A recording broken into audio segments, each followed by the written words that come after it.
Ricky Puig converted a penalty for an early lead, but once again, LA Galaxy have failed to win 3 consecutive matches since hiring Greg Vanney in 2021 in a 2-1 loss at Chicago on Saturday.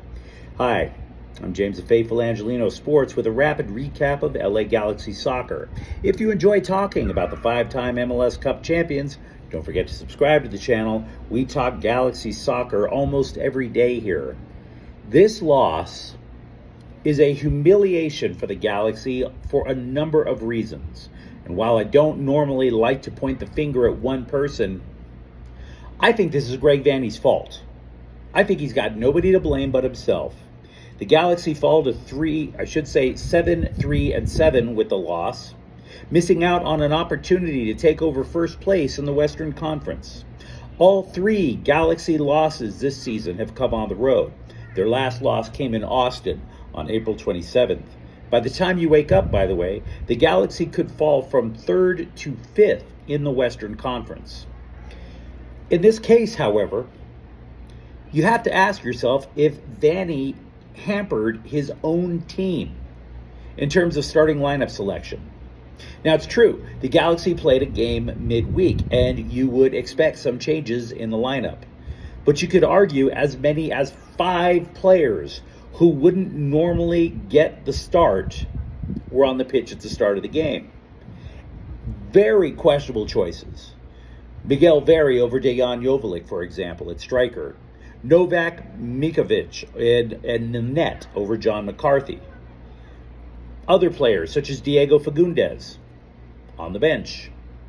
Jalen Neal, on the bench.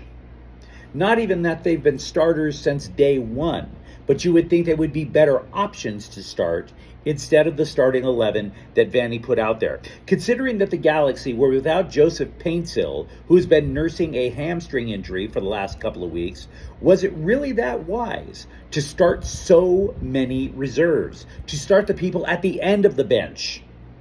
Was this a matter of Greg Vanney not respecting his opponents enough?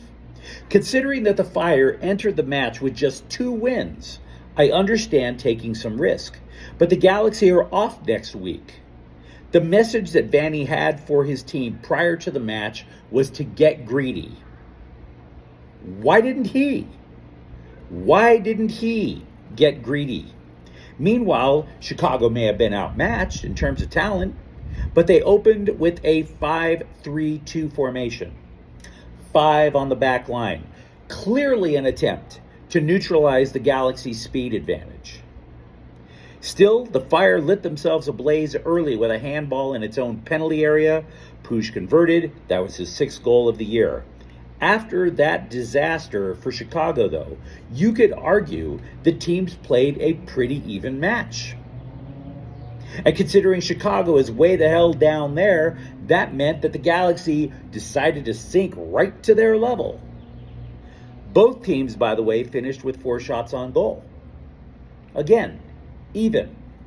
The Galaxy outshot Chicago, but that was just 13-11. Hardly the domination that you would expect to have over a team anchored at the bottom of the Eastern Conference.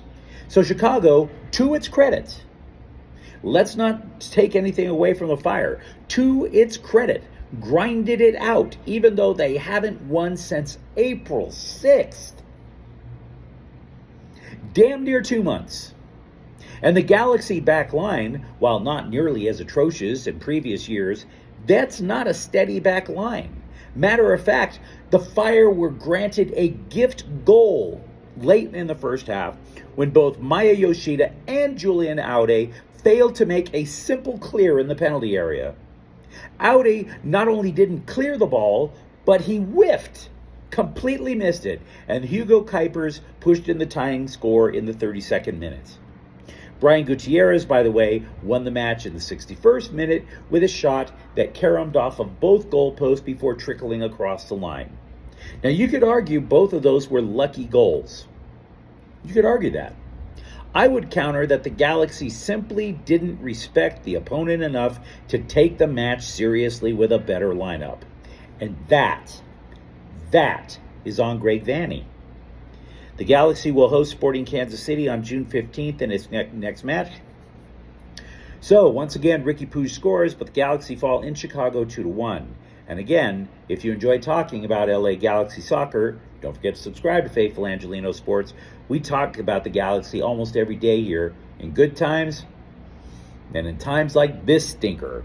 Thank you for watching. I'm James. We'll be back tomorrow. Faithful Angelinos is a Porcha El Queso production. Have a good night.